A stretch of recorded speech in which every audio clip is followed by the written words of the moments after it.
In this video, we're going to look at curvilinear motion. We're going to use cylindrical components. And the equations we're going to use for velocity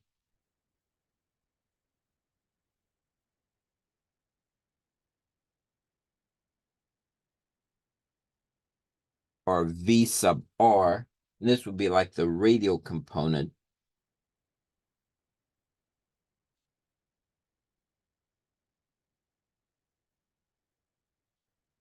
And V theta,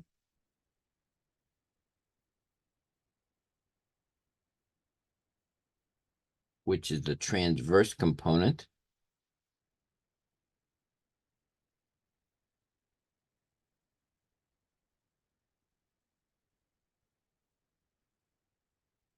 And same thing with acceleration. We'll have acceleration.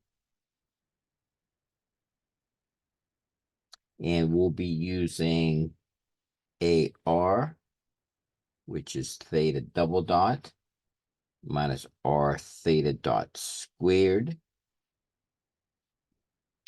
And then we'll also have an acceleration. We'll have a transverse component for that as well.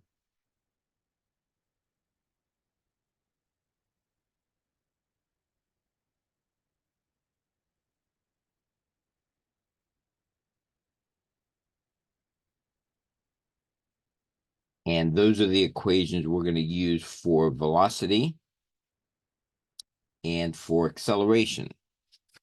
So keep this in mind when you're approaching these problems, that we're going to need these. Now, often some of these are going to be zero. Sometimes if there's no acceleration, say angular acceleration, this can often be zero. Or if there's no radial acceleration, this component, this term might be zero here. So keep that in mind. So let's do start at the beginning, do an example. And let's take a look at this example here. So this is this object here, and it's moving in a counterclockwise direction. And the relationship between r and theta is given by this equation up here. And we know that the acceleration, the velocity, the angular velocity is 7 radians per second. And the angular acceleration is 3 radians per second squared. So we're going to use these. So once again, keep in mind, we're going to need theta dot, theta double dot, which we have. And we're going to find the velocity acceleration when theta is 130. Now, we can usually plug the 130 into the cosine because it's going to evaluate it, and then we can evaluate it just as like the cosine of an angle given in degrees. So now sometimes if you're concerned about this, if you see that this is radians per second, this is radians per second squared, if you want to be careful, you can always just convert this to radians. And of course, remember that just taking whatever angle you have times pi over 180.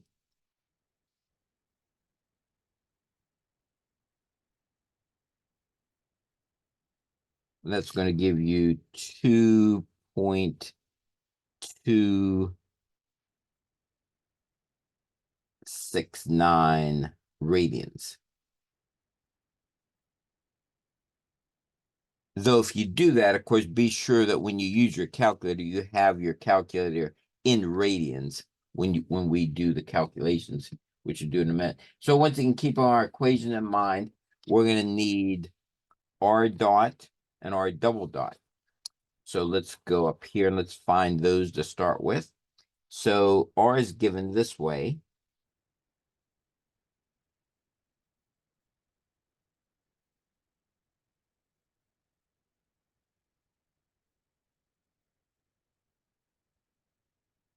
and we're going to need R dot. Now, if you've forgotten how to do implicit differentiation, look at the video listed below. It'll have a link to review that. It's good to review that if you haven't done it for a while. So we're going to take the derivative of this, keeping in mind that theta is a function of t. So we're going to do this implicitly. Of course, we're going to have 0 here. And then this will end up being negative sign.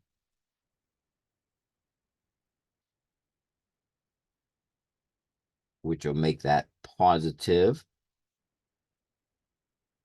And then we want the derivative of this. We're using the chain rule. But again, this is a function of t, and we don't know what that function is. So we always just mark it as a derivative by saying this is theta dot. Remember, this is the same as d theta dt. Once again, review that implicit differentiation if this is not making sense to you. Again, then take the second derivative. So again, we have a product this time, the derivative of the first, which is going to be 90 cos theta times, once again, the derivative here, which is going to be theta dot. Again, I'm using the chain rule. And then just carry this down. So this right here, in brackets, was the derivative of the first. Again, remember when we took the derivative of cosine, we'd use a chain rule, and then we took the derivative of this, but we don't know what that function is, so we just mark it as theta dot times theta. So it's the derivative of first times the second plus the first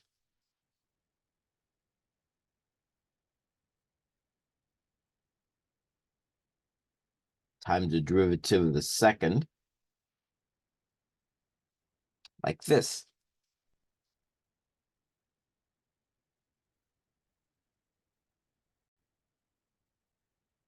Again, if you wanted to make this look a little bit nicer, you could just call this theta dot squared. But now we're going to have to evaluate these. And so let's do that next. Maybe I'll do that down here. So we're going to need R 180 minus 90 cos. Once again, like I said, when you're evaluating the cosine, you could just put this in as cosine. Of course, remember to have your calculator in degrees. Or, as I said, if you really want to be super careful, convert it to radians. But once again, be sure that your calculator is set for radians when you put this in.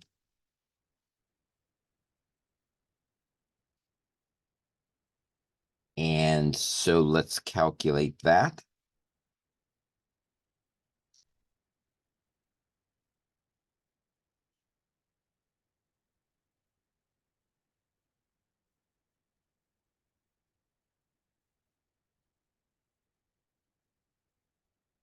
And I got at 237.85.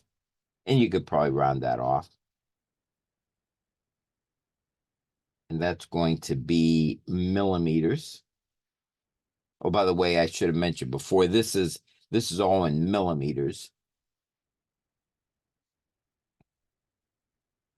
And now let's go to theta dot. Once again, the radius and everything and it's going to be all millimeters. And so once again, we'll plug the values in here. 90 sine 2.269. Theta dot was given up here as 7 radians per second. And all I did is substitute it into this equation to get R dot.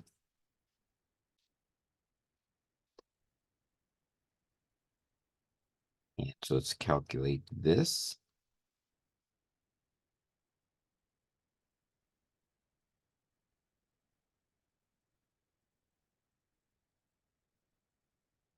And this time we got 482.57. And that'll end up being millimeters per second. Then finally, we're going to need our double dot. Again, we're substituting this equation. 90 cos 2.269. And I'm going to just make that squared here because we have a theta dot and times a theta dot. So I'm just going to plug in the 7 and square it. Plus 90 sine 2.269. And we're going to plug in the theta double dot, which was given us 3 radians per second squared.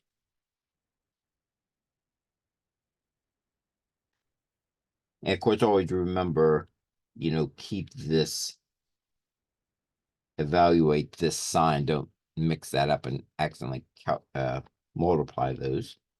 So let's go through this. Again, cos 2.269 times 9 times 90. So this part was minus 228. 30. I'm going to round this off now. 35. Then this over here. Sine 2.269 times 3 times 90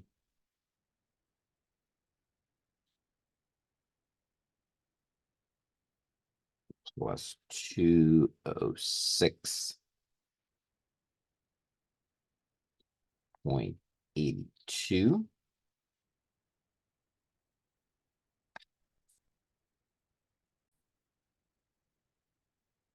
And again, when you combine those, you get 2628.2 millimeters per second squared.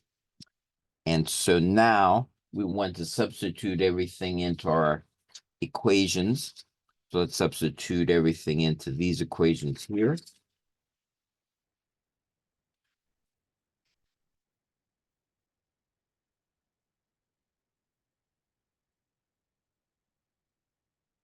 And so for the velocity, VR is going to be just R dot, which is just from up here to 37.85. Once again, you could round a lot of these off millimeters. Oh, excuse me, I copied the wrong one.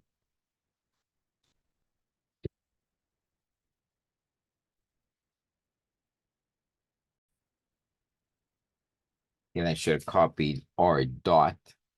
So this was 482.57. And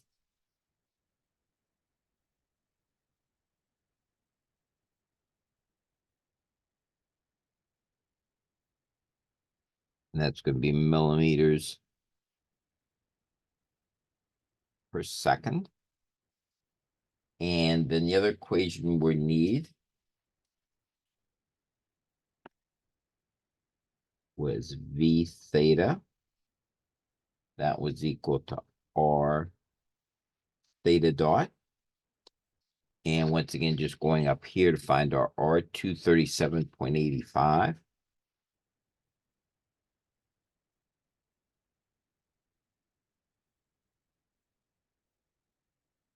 That was millimeters. That theta dot was given in the problem 7.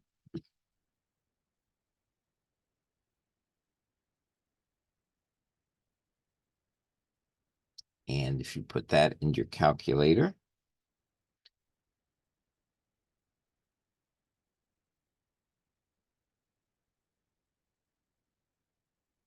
you get 1664.95. That's going to be millimeters per second.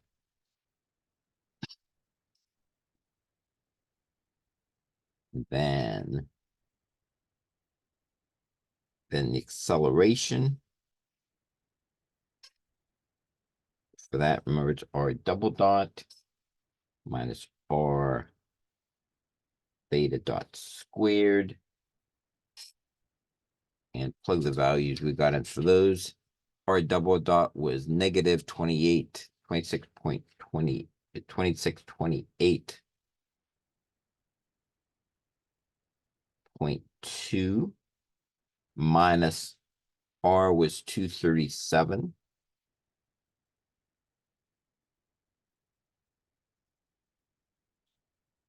Theta dot was 7.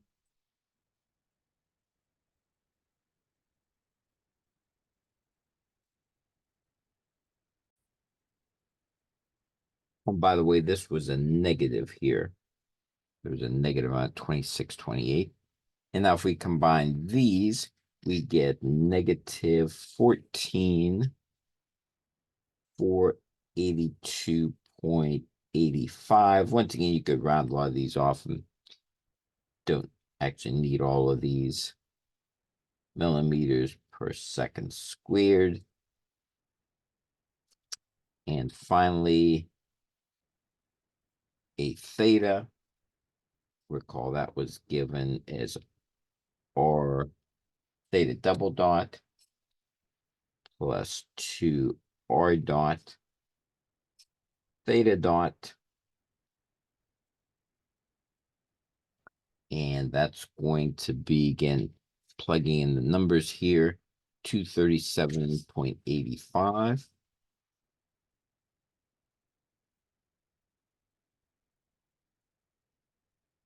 And theta double dot is 3 radians per second squared.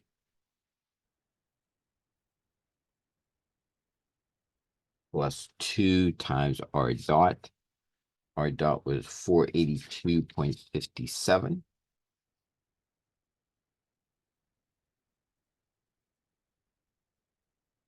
Finally, theta double dot was, excuse me, theta dot was given as 7 radians per second.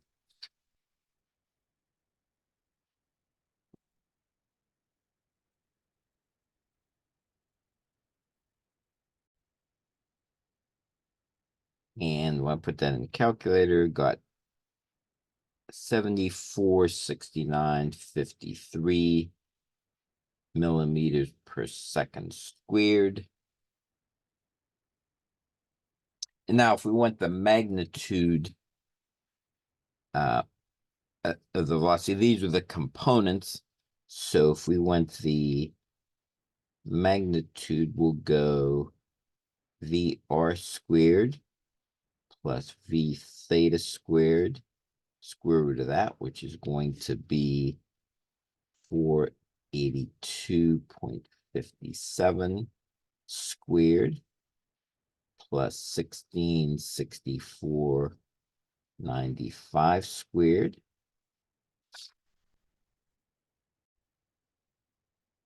I got 1733.5 millimeters per second. Or, of course, you're going to change that to meters.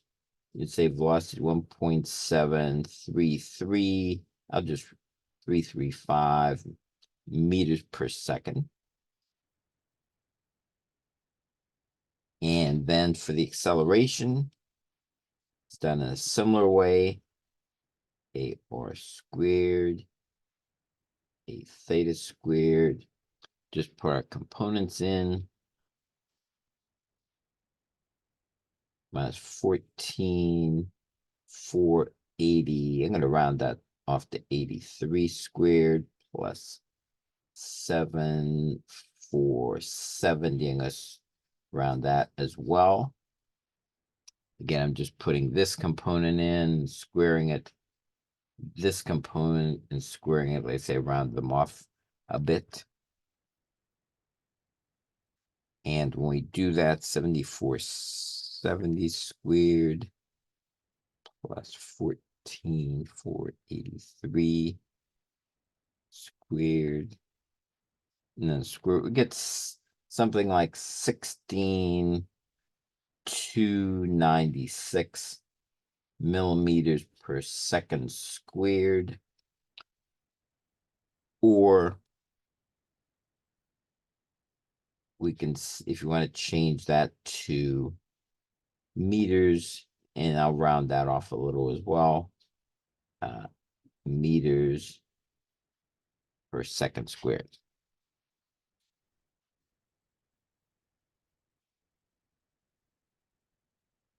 Again, that's a typical problem in this class of problems. Again, we're using doing curvilinear motion with cylindrical components. And again, the key is, as I mentioned before, go to the link if you've forgotten how to do implicit differentiation. That's really important. For these, we're always going to use those equations I gave at the beginning here, this set of equations. So we're going to, usually you'll have to take the derivative of r if we're just given r. And sometimes we may be given theta in a form of equation, then we have to take the derivative of that function as well, and plug everything in, and then use the equations to solve it. Like I said, sometimes you have to just find the components like we have here. Other times you might be required to give the magnitude, and that would be these down here.